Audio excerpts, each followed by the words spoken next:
ಹಣ್ಣ ತಿಂದು ಸಿಹಿ ಹಣ್ಣ ಕೊಡುವ ಮರ ನೀಡಿ ನೀಡಿ ಮುಕ್ತ.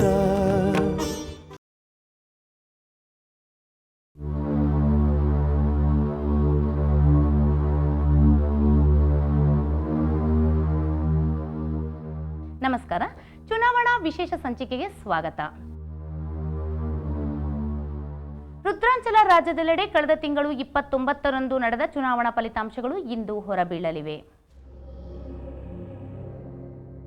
ಭಾರೀ ಬಂದೋಬಸ್ತಿನಿಂದ ರಾಜ್ಯದ ಎಲ್ಲ ಮತದಾನ ಕೇಂದ್ರಗಳಲ್ಲಿ ಮತ ಎಣಿಕೆ ಶುರುವಾಗಿದ್ದು, ಇನ್ನು ಸ್ವಲ್ಪ ಹೊತ್ತಿಗೆ ಮೊದಲ ಸುತ್ತಿನ ಫಲಿತಾಂಶ ದೊರಕುವ ಸಾಧ್ಯತೆ ಇದೆ. ರಾಜ್ಯದ ಜನತೆಯು ತೀವ್ರ ಕುತೂಹಲದಿಂದ ಕಾಯುತ್ತಿರುವ ಪ್ರತಿಷ್ಠಿತ ಕ್ಷೇತ್ರಗಳೆಂದರೆ ದೇವಸಾಗರ, ಸಿದ್ಧಾರ್ಥಪುರ, ಸುಡುಕೊಪ್ಪ, ದೇವಗಿರಿ, ಜೇನುಹೊಳೆ ಕ್ಷೇತ್ರಗಳು. ದೇವಸಾಗರ ಕ್ಷೇತ್ರದಲ್ಲಿ ಮುಖ್ಯಮಂತ್ರಿ ಬಿಂಗಾರವರು ಮಾಜಿ ಮುಖ್ಯಮಂತ್ರಿ ರಾಜಾನಂದ ಸ್ವಾಮಿಯವರ ಪತ್ನಿ ಶರಾವತಿಯವರ ವಿರುದ್ಧ ಸ್ಪರ್ಧಿಸುತ್ತಿದ್ದು ತೀವ್ರ ಪೈಪೋಟಿ ಏರ್ಪಟ್ಟಿದೆ. ಸಿದ್ಧಾರ್ಥಪುರ ಕ್ಷೇತ್ರದಲ್ಲಿ ಒಂದೇ ಮನೆಯ ಇಬ್ಬರು ಸೊಸೆಯರು, ಆದರೆ ಬೇರೆ ಬೇರೆ ಪಕ್ಷದ ಅಧ್ಯಕ್ಷೆ ಮತ್ತು ಕಾರ್ಯಾಧ್ಯಕ್ಷೆಯರು ದೇವಯಾನಿ ಮತ್ತು ನಿವೇದಿತಾರವರು ಜಿದ್ದಾಜಿದ್ದಿನಿಂದ ಹೋರಾಡುತ್ತಿದ್ದಾರೆ. ಇದೀಗ ಬಂದ ಸುದ್ದಿ. ದೇವಸಾಗರ ಕ್ಷೇತ್ರದಲ್ಲಿ ಮೊದಲ ಸುತ್ತಿನ ಮತ ಎಣಿಕೆ ಕಾರ್ಯ ಮುಗಿದಿದ್ದು, ಸುಶೀಲ್ ಕುಮಾರ್ ಬಿಂಗಾರ್ ಅವರು ಶರಾವತಿಯವರ ವಿರುದ್ಧ 2100 ಮತಗಳ ಮುನ್ನಡೆಯನ್ನು ಸಾಧಿಸಿದ್ದಾರೆ.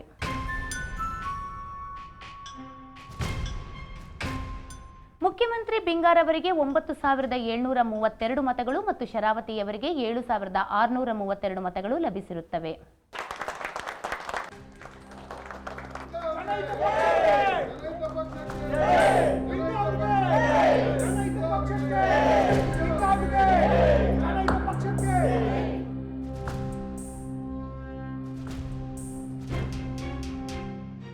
ಇದೇನು ಸರ್ ಹೀಗಾಗ್ತಿದೆ?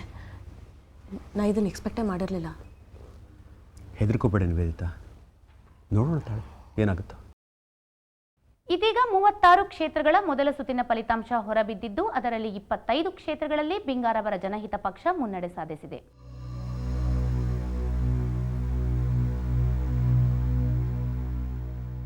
ಮತ್ತು 9 ಕ್ಷೇತ್ರಗಳಲ್ಲಿ ಅಂತ್ಯೋದಯ ಪಕ್ಷ ಮುನ್ನಡೆಯನ್ನು ಸಾಧಿಸಿದರೆ ಪಕ್ಷೇತರರು 2 ಕ್ಷೇತ್ರಗಳಲ್ಲಿ ಮುನ್ನಡೆ ಸಾಧಿಸಿದ್ದಾರೆ.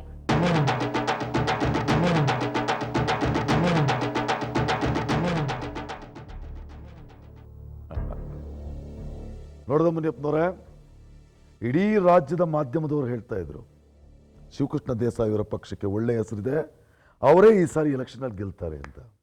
ನೋಡಿ ಹೇಗೆ ಮಣ್ಣು ಮುಗ್ತಾ ಇದ್ದಾರೆ ಅಂತ.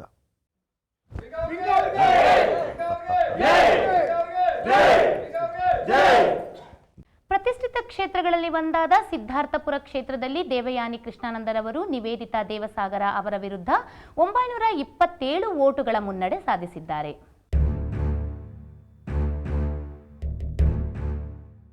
ಗೌರಿಘಟ್ಟ ಕ್ಷೇತ್ರದಲ್ಲಿ ಜನಹಿತ ಪಕ್ಷದ ಪಾರ್ವತಿ ದೇಸಾಯಿ ಅವರು ತಮ್ಮ ಪ್ರತಿಸ್ಪರ್ಧಿ ಕೃಷ್ಣಾರೆಡ್ಡಿ ಅವರಿಗಿಂತ 2200 ಮತಗಳಿಂದ ಮುಂದೆ ಇದ್ದಾರೆ.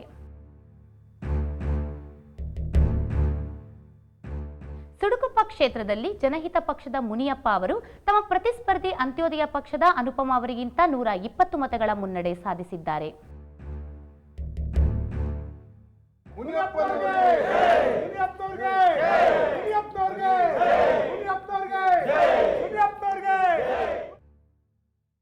ರಾಜ್ಯದ ಎಲ್ಲ 279 ಕ್ಷೇತ್ರಗಳಲ್ಲಿ ಮೊದಲ ಸುತ್ತಿನ ಮತ ಎಣಿಕೆ ಮುಗಿದಿದ್ದು, ಸುಶೀಲ್ ಕುಮಾರ್ ಬಿಂಗಾರ್ ಅವರ ಜನಹಿತ ಪಕ್ಷ ಒಟ್ಟು 180 ಕ್ಷೇತ್ರಗಳಲ್ಲಿ ಮುಂದೆ ಇದ್ದರೆ ಅಂತ್ಯೋದಯ ಪಕ್ಷ 86 ಕ್ಷೇತ್ರಗಳಲ್ಲಿ ಮುಂದೆ ಇದೆ.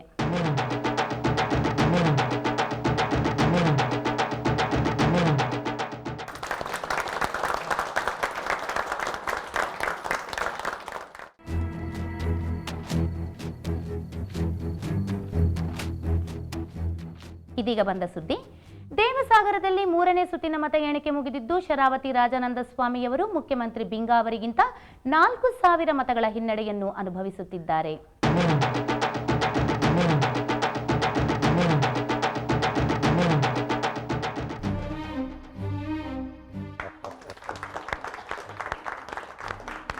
ನೋಡಿ ಸರ್, ಆ ಎಮ್ಮನ್ಗೆ ಬೇಡ ಬೇಡ ಅಂದ್ರು ಹೋಗಿ ಎಲೆಕ್ಷನ್ ನಿಂತ್ಕೊಂಡ್ರು. ಈಗ ಅನುಭವಿಸ್ತಿದ್ದಾರೆ ನೋಡಿ, ಅನುಭವಿಸ್ಲಿ.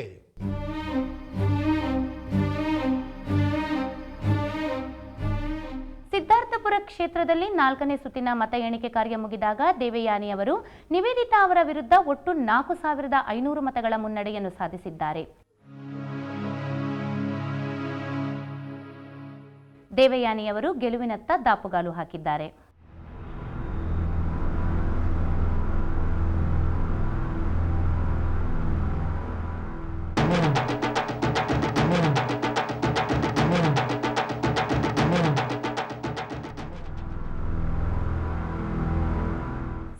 ಕ್ಷೇತ್ರದಲ್ಲಿ 4ನೇ ಸುತ್ತಿನ ಮತ ಎಣಿಕೆ ಕಾರ್ಯ ಮುಗಿದಿದ್ದು ಅನುಪಮ ರಾಘವೇಂದ್ರ ಅವರು ತಮ್ಮ ಸಮೀಪದ ಪ್ರತಿಸ್ಪರ್ಧಿ ಮುನಿಯಪ್ಪ ಅವರಿಗಿಂತ 15 ಮತಗಳಿಂದ ಮುಂದಿದ್ದಾರೆ.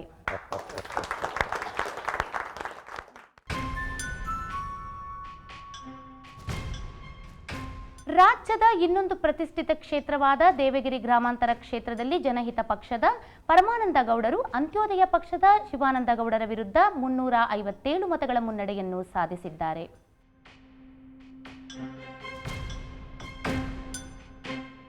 ಪರಮಾನಂದ ಗೌಡರಿಗೆ 26,557 ಮತಗಳು, ಶಿವಾನಂದ ಗೌಡರಿಗೆ 26,200 ಮತಗಳು ಬಂದಿರುತ್ತವೆ. ನಾನೇ ನುಂಗಿ ಅದೇ ಇರಲಿ ಬಿಡೋಣ. ರುದ್ರಾಕ್ಷಿಪುರ ಸೆಂಟ್ರಲ್ ಕ್ಷೇತ್ರದಲ್ಲಿ ಅಂತ್ಯೋದಯ ಪಕ್ಷದ ಶಿವಾನಿ ಶ್ರೀರಾಮ್ರವರು ಜನಹಿತ ಪಕ್ಷದ ಚರಣ್ ಕುಮಾರ್ ಅವರಿಗಿಂತ ಸುಮಾರು 500 ಮತಗಳಷ್ಟು ಮುಂದೆ ಇದ್ದಾರೆ.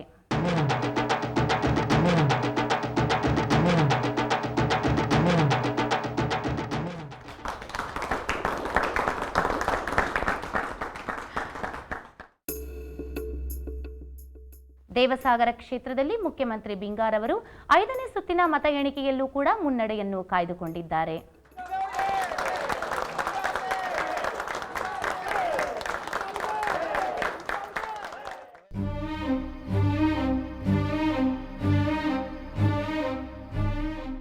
ಇತ್ತೀಚಿನ ವರದಿ ಬಂದಾಗ ಮುಖ್ಯಮಂತ್ರಿ ಬಿಂಗಾರ್ ಅವರು ಶರಾವತಿಯವರಿಗಿಂತ 18,000 ಮತಗಳಿಂದ ಮುಂದೆ ಇದ್ದು ಗೆಲುವಿನತ್ತ ನಡೆದಿದ್ದಾರೆ.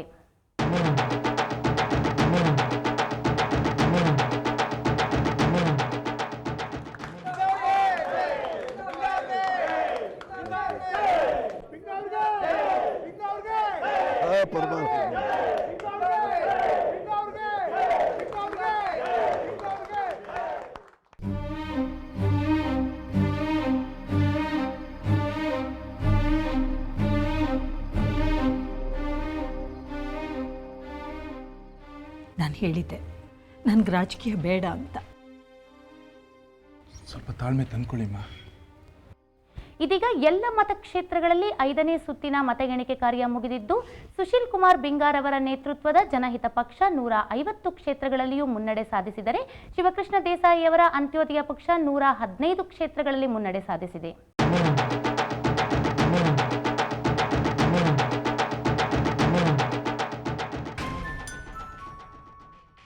ಇಂಪ್ರೂವ್ ಆಗ್ತಾ ಇದೆ ಪೊಸಿಷನ್.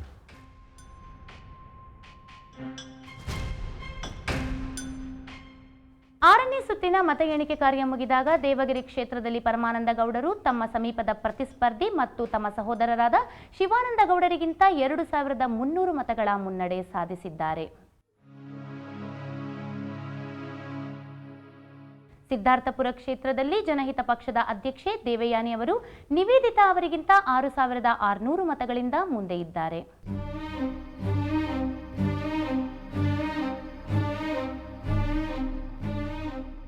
ತುಡುಕೊಪ್ಪ ಕ್ಷೇತ್ರದಲ್ಲಿ ಮುನಿಯಪ್ಪರವರು 6ನೇ ಸುತ್ತಿನ ನಂತರ ತಮ್ಮ ಪ್ರತಿಸ್ಪರ್ಧಿ ಅನುಪಮ ರಾಘವೇಂದ್ರ ಅವರಿಗಿಂತ 25 ಮತಗಳಿಂದ ಮುನ್ನಡೆಯನ್ನು ಸಾಧಿಸಿದ್ದಾರೆ.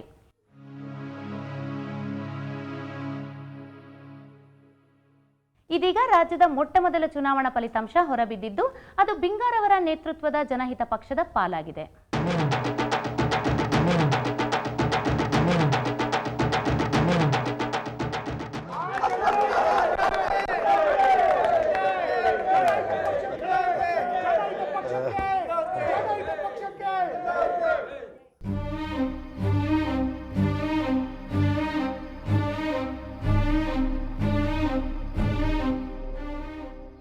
ಶಿವದುರ್ಗ ಕ್ಷೇತ್ರದಲ್ಲಿ ಲಾವಣಿ ವೀರಣ್ಣನವರು ಅಂತ್ಯೋದಯ ಪಕ್ಷದ ಶಿವಕುಮಾರ್ ವಿರುದ್ಧ 5,600 ಮತಗಳ ಜಯ ಸಾಧಿಸಿದ್ದಾರೆ.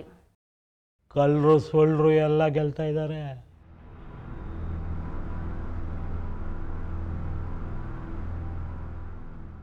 ಇದೀಗ ರಾಜ್ಯದ 2ನೇ ಚುನಾವಣಾ ಫಲಿತಾಂಶ ಹೊರಬಿದ್ದಿದ್ದು ಅದು ಶಿವಕೃಷ್ಣ ದೇಸಾಯಿ ಅವರ ಅಂತ್ಯೋದಯ ಪಕ್ಷದ ಪಾಲಾಗಿದೆ. ಅಂತ್ಯೋದಯ ಪಕ್ಷದ ಮುಕುಂದೇಗೌಡರು ಜನಹಿತ ಪಕ್ಷದ ಹರಿಕುಮಾರ್ ವಿರುದ್ಧ 15,660 ಮತಗಳಿಂದ ಜಯ ಸಾಧಿಸಿದ್ದಾರೆ.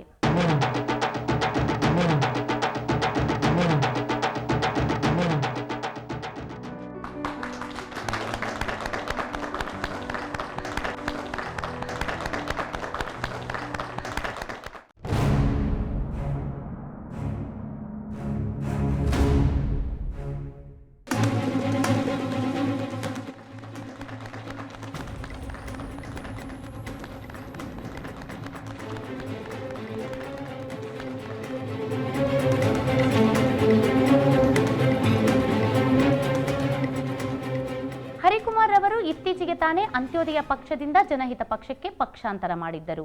ಅದೇ ಸಮಯದಲ್ಲಿ 5 ಕೋಟಿ ರೂಪಾಯಿ ಸೂಟ್ಕೇಸ್ ಪ್ರಕರಣದಲ್ಲಿ ಅವರ ಹೆಸರು ಕೇಳಿ ಬಂದಿತ್ತು. 9ನೇ ಸುತ್ತಿನ ಮತ ಎಣಿಕೆ ಕಾರ್ಯ ಮುಗಿದಿದ್ದು ಜನಹಿತ ಪಕ್ಷ 140 ಸ್ಥಾನಗಳಲ್ಲಿ ಮುನ್ನಡೆಯನ್ನು ಸಾಧಿಸಿದರೆ ಅಂತ್ಯೋದಯ ಪಕ್ಷ 135 ಸ್ಥಾನಗಳಲ್ಲಿ ಮುನ್ನಡೆಯನ್ನು ಸಾಧಿಸಿದೆ.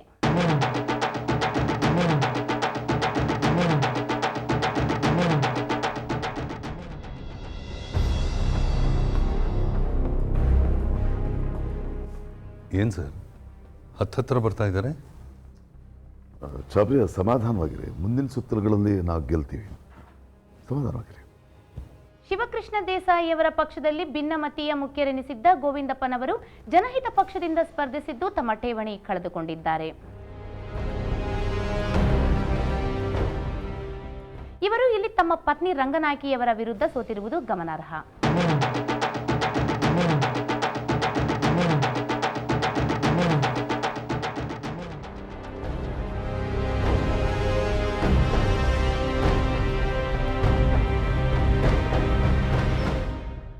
ಇನ್ನು 3 ಸುತ್ತುಗಳ ಮತ ಎಣಿಕೆ ಕಾರ್ಯ ಬಾಕಿ ಇದ್ದು ಯಾವ ಪಕ್ಷ ಅಧಿಕಾರವನ್ನು ಹಿಡಿಯಲಿದೆ, ಯಾವ ಪಕ್ಷ ವಿರೋಧ ಪಕ್ಷದಲ್ಲಿ ಕೂರಲಿದೆ ಎಂಬುದನ್ನು ಕಾದು ನೋಡೋಣ.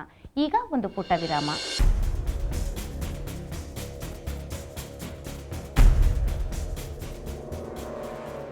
ಇದೀಗ ಬಂದ ಸುದ್ದಿ. ರುದ್ರಾಕ್ಷಿಪುರ ಸೆಂಟ್ರಲ್ನಲ್ಲಿ ಶಿವಾನಿ ಶ್ರೀರಾಮ್ ರವರು ಜನಹಿತ ಪಕ್ಷದ ಚರಣ್ ಕುಮಾರ್ ಅವರಿಗಿಂತ 29,000 ಮತಗಳ ಅಂತರದಿಂದ ಜಯ ಸಾಧಿಸಿದ್ದಾರೆ.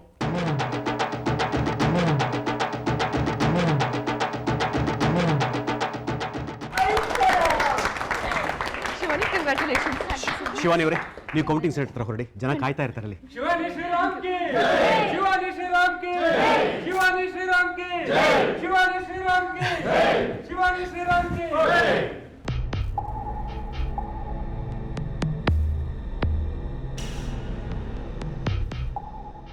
ದೇವಗಿರಿ ಕ್ಷೇತ್ರದಲ್ಲಿ ಪರಮಾನಂದಗೌಡರು ಪರಾಭವಗೊಂಡಿದ್ದಾರೆ. ಅವರ ಸಹೋದರ ಅಂತ್ಯೋದಯ ಪಕ್ಷದ ಶಿವಾನಂದಗೌಡರು 15,000 ಮತಗಳ ಅಂತರದಿಂದ ಪರಮಾನಂದಗೌಡರನ್ನು ಸೋಲಿಸಿದ್ದಾರೆ.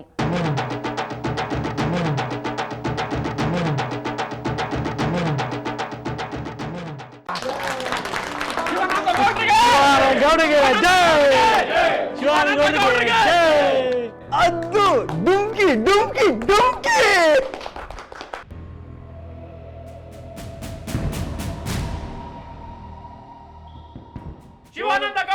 ಜೈ ಶಿವಾನಂದ ಗೌಡರಿಗೆ ಜೈ ಶಿವಾನಂದ ಗೌಡರಿಗೆ ಜೈ.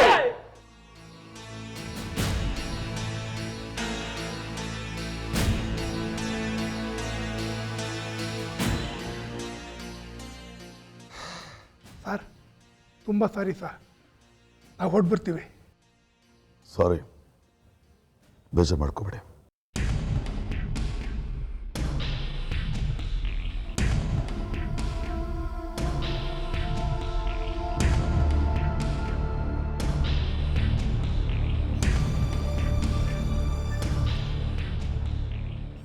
ಸಿದ್ಧಾರ್ಥಪುರ ಕ್ಷೇತ್ರದಲ್ಲಿ ದೇವಯಾನಿ ಮತ್ತು ನಿವೇದಿತಾ ಇಬ್ಬರು ತಲಾ 46,200 ಮತಗಳನ್ನು ಪಡೆದು ಸಮಬಲರಾಗಿ ನಿಂತಿದ್ದಾರೆ. ಆ ಕ್ಷೇತ್ರದಲ್ಲಿ ಇನ್ನೂ 2 ಸುತ್ತಿನ ಮತ ಎಣಿಕೆ ಕಾರ್ಯ ಬಾಕಿ ಇರುತ್ತದೆ. 10ನೇ ಸುತ್ತಿನ ಮತ ಎಣಿಕೆ ಕಾರ್ಯ ಎಲ್ಲ ಕ್ಷೇತ್ರಗಳಲ್ಲಿ ಮುಗಿದಿದ್ದು ಈಗ ಪಕ್ಷಗಳ ಬಲಾಬಲ ಹೀಗಿದೆ.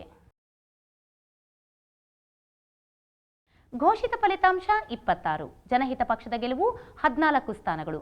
ಅಂತ್ಯೋದಯ ಪಕ್ಷದ ಗೆಲುವು 12 ಸ್ಥಾನಗಳು.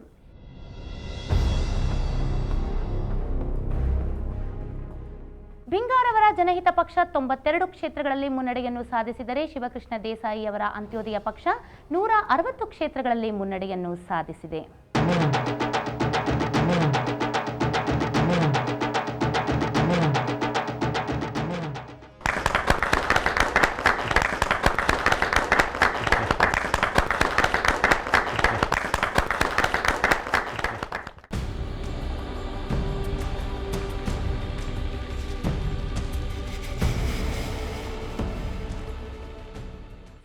ಕ್ಷೇತ್ರದಲ್ಲಿ ಮತಗಳ ಎಣಿಕೆ ಕಾರ್ಯ ಮುಗಿದಿದ್ದು ಅಂತ್ಯೋದಯ ಪಕ್ಷದ ಅನುಪಮಾ ರಾಘವೇಂದ್ರರವರು 46,374 ಮತಗಳನ್ನು ಪಡೆದಿದ್ದಾರೆ. ಅವರ ಪ್ರತಿಸ್ಪರ್ಧಿ ಜನಹಿತ ಪಕ್ಷದ ಮುನಿಯಪ್ಪನವರು ಕೂಡ 46,374 ಮತಗಳನ್ನು ಪಡೆದಿದ್ದಾರೆ. ಮತಗಳ ಮರು ಎಣಿಕೆಗೆ ಆದೇಶ ನೀಡಲಾಗಿದೆ.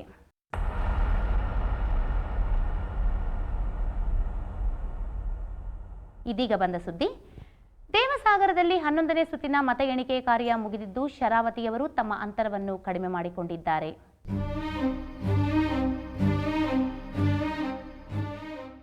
ಇಪ್ಪತ್ತು ಸಾವಿರ ಮತಗಳ ಹಿನ್ನಡೆಯನ್ನು ಅನುಭವಿಸಿದ್ದ ಶರಾವತಿಯವರು ಈ ಸುತ್ತಿನ ಮತ ಎಣಿಕೆ ಮುಗಿದಾಗ ಮುಖ್ಯಮಂತ್ರಿ ಬಿಂಗಾ ಅವರಿಗಿಂತ ಕೇವಲ 135 ಮತಗಳಿಂದ ಹಿಂದಿದ್ದಾರೆ.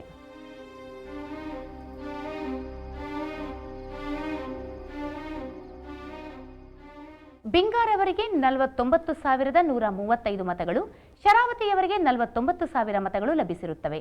ಇನ್ನು 2 ಸುತ್ತಿನ ಮತ ಎಣಿಕೆ ಬಾಕಿ ಇದೆ. ಮತ ಎಣಿಕೆಯ ಕೇಂದ್ರದಿಂದ ಹೊರಟು ಹೋಗಿದ್ದ ಶರಾವತಿಯವರ ಹಿಂಬಾಲಕರು ಮತ್ತೆ ಮರಳುತ್ತಿದ್ದಾರೆ.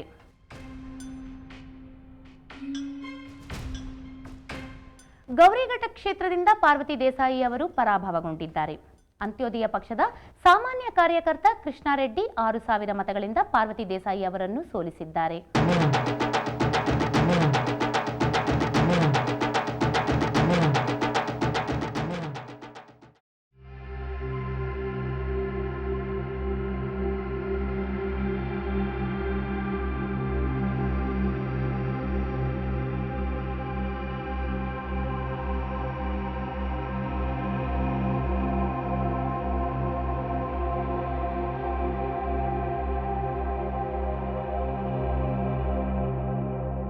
ನಾಲ್ಕು ಚುನಾವಣೆಗಳ ಸತತ ಗೆಲುವಿನ ನಂತರ ಪಾರ್ವತಿ ದೇಸಾಯಿ ಅವರು ಮೊದಲ ಬಾರಿಗೆ ಪರಾಭವಗೊಂಡಿದ್ದಾರೆ.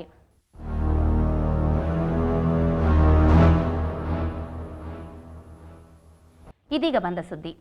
ಸಿದ್ಧಾರ್ಥಪುರ ಕ್ಷೇತ್ರದಲ್ಲಿ ನಿವೇದಿತಾರವರು ದೇವಯಾನಿ ಅವರ ವಿರುದ್ಧ 8,000 ಮತಗಳ ಅಂತರದಿಂದ ಜಯಗಳಿಸಿದ್ದಾರೆ.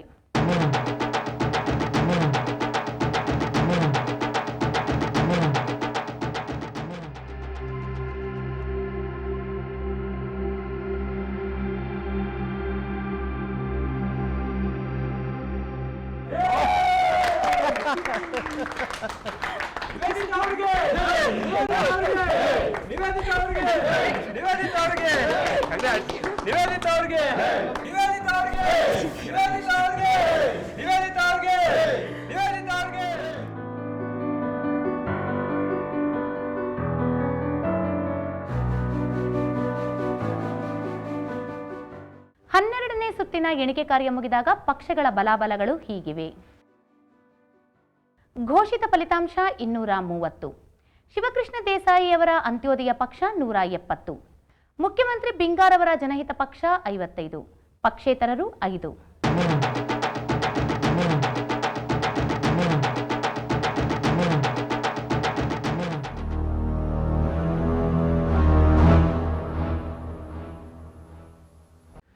ಸಿದ್ಧಾಂತ್, ಕತ್ಲಾಯ್ತು, ಲೈಟ್ ಹಾಕ್ಸು.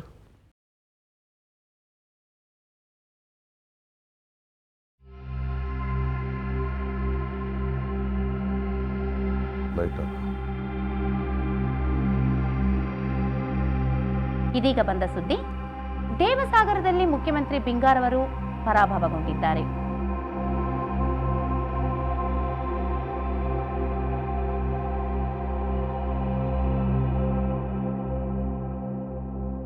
ಮಾಜಿ ಮುಖ್ಯಮಂತ್ರಿ ರಾಜಾನಂದ ಸ್ವಾಮಿಯವರ ಹೆಂಡತಿ ಶರಾವತಿಯವರು 800 ಮತಗಳಿಂದ ಬಿಂಗಾರವರನ್ನು ಸೋಲಿಸಿ ಜಯದನಗೆ ಬೀರಿದ್ದಾರೆ.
ಮುನಿಯಪ್ಪನವರು ಸ್ಪರ್ಧಿಸಿರುವ ಸುಡುಕೊಪ್ಪ ಕ್ಷೇತ್ರವೊಂದನ್ನು ಹೊರತುಪಡಿಸಿ ಮಿಕ್ಕ ಎಲ್ಲ ಕ್ಷೇತ್ರಗಳ ಫಲಿತಾಂಶಗಳು ಲಭ್ಯವಾಗಿವೆ.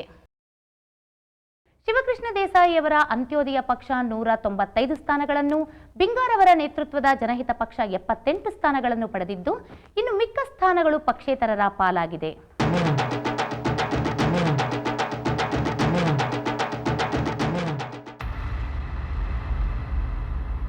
ಶಿವಕೃಷ್ಣ ದೇಸಾಯಿಯವರ ನೇತೃತ್ವದ ಅಂತ್ಯೋದಯ ಪಕ್ಷ 3/2 ಭಾರಿ ಬಹುಮತ ಪಡೆದು ರುದ್ರಾಂಚಲ ಸರ್ಕಾರ ರಚಿಸುವುದು ನಿಶ್ಚಿತವಾಗಿದೆ. ಶಿವಕೃಷ್ಣ ದೇಸಾಯಿಗೆ, ಶಿವಕೃಷ್ಣ ದೇಸಾಯಿಗೆ, ಶಿವಕೃಷ್ಣ ದೇಸಾಯಿಗೆ, ಶಿವಕೃಷ್ಣ ದೇಸಾಯಿಗೆ, ಶಿವಕೃಷ್ಣ ದೇಸಾಯಿಗೆ, ಶಿವಕೃಷ್ಣ ದೇಸಾಯಿಗೆ, ಶಿವಕೃಷ್ಣ ದೇಸಾಯಿ ಅವರಿಗೆ, ಶಿವಕೃಷ್ಣ ದೇಸಾಯಿ ಅವರಿಗೆ, ಶಿವಕೃಷ್ಣ ದೇಸಾಯಿ ಅವರಿಗೆ, ಶಿವಕೃಷ್ಣ ದೇಸಾಯಿ.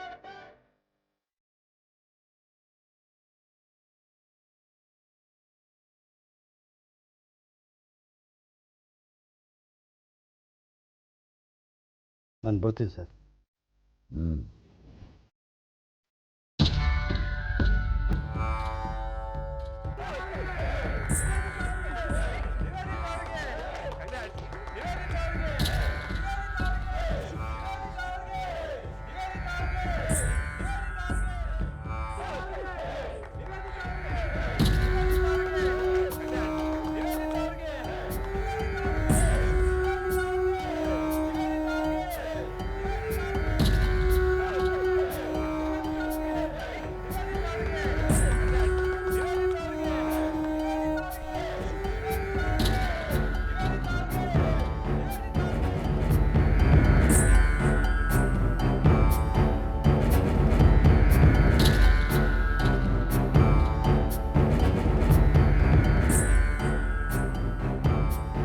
ಬಿಂಗನ್ನು ಸೋಲಿಸ್ತೀರಾ?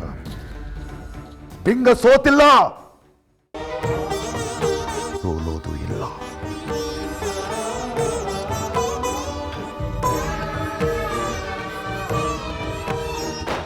ಬಣ್ಣ ತಿಂದು ಸಿಹಿ ಹಣ್ಣ ಕೊಡುವ ಮರ ನೀಡಿ ನೀಡಿ ಮುಕ್ತ,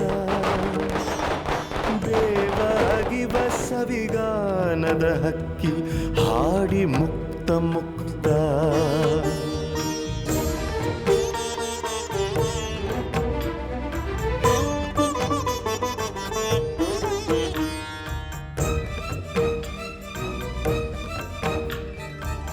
ഇരുള വിരുദ്ധ ಬೆಳಕಿನ ಯುದ್ಧ, ಕೊನೆಯಿಲ್ಲದ ಕಾದಾಟ, ತಡೆಯೇ ಇಲ್ಲದೆ ನಡೆಯಲೇಬೇಕು, ಸೋಲಿಲ್ಲದ ಹೋರಾಟ.